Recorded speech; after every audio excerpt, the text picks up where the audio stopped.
Hey guys, I'm hanging out with someone that maybe you know, Mr. Kevin Nalts. Or not. Maybe not. Or not, but maybe you know her. This is my daughter, Allie.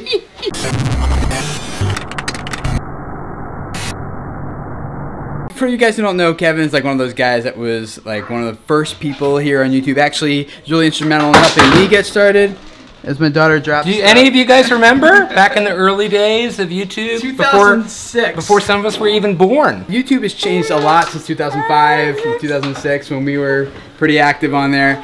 And I would love to hear some of your thoughts on like where it is today. Like what was it like back then to where it got to where it is today, and based on that trajectory, where do you see it kind of going like in the future? Who is the first YouTuber that you remember like seeing?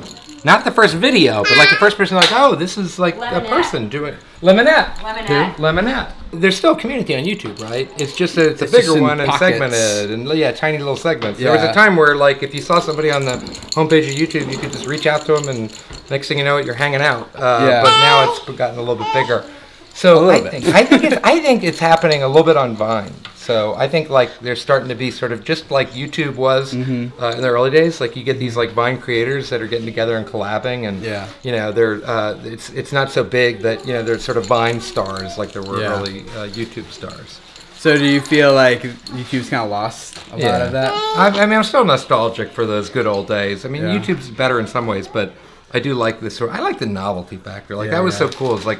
You know, people now say YouTuber, and to me, it doesn't mean the same thing. Like it used to mean, you know, there's a whole culture along with it. Now it's sort of kind of lost some of its meaning. So you kind of built your platform around that community. You got up to like 250,000 subscribers. Is that what you're at? Somewhere around there?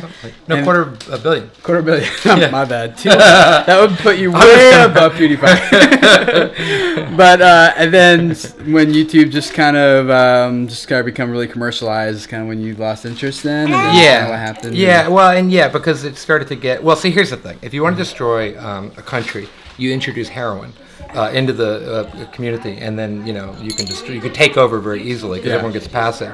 But no, YouTube did not introduce heroin; they introduced money, and it has the same effect. It sort of just paralyzes everybody.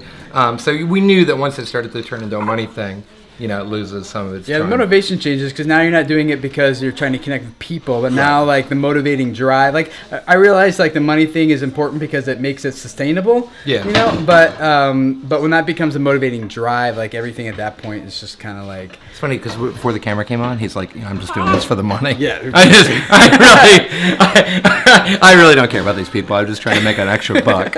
Anyone who watches this channel knows that's not I think true. they kind of have an idea that I'm kidding. So, yes, they do! So where do you think YouTube's going to end up then? You feel like it's going to maybe be a place that's viable for like communities still kind of going forward in the future? Or do you feel like... I think it'd be communities using YouTube. They won't be like YouTube communities. They'll just be communities that use YouTube. But community is cool. It forms around something a little bit better around something small. So, you know, like Mom. Like there's a little community. Yeah, or beliefs. Yes. Or, you know, anything where people share sort of a common interest or passion and maybe couldn't find people like that in proximity. She swallowed a piece of glass. Yeah, no biggie. Other than that, she's doing really quite well. She got it in there. Yeah, Uncle Nalts with the bell. Not a good idea. Not a good idea. Yeah.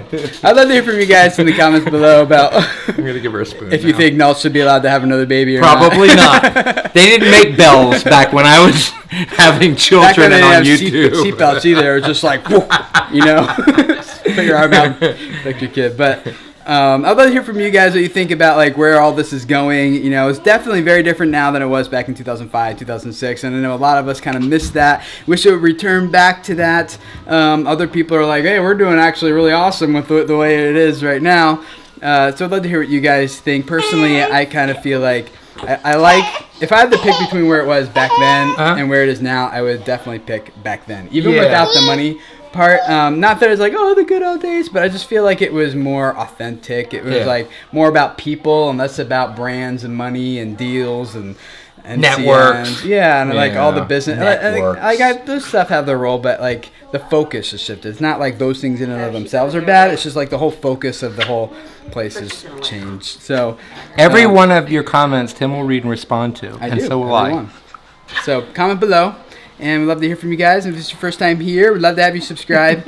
Love to hang out for more of this type of stuff. Well, maybe not this type of stuff. This is a little different than what we normally have here. No, this is more fun. So, babies! There's your thumbnail. You want a thumbnail? There's your thumbnail. You're so cute. All right, thanks for hanging out, guys. We'll see you guys later.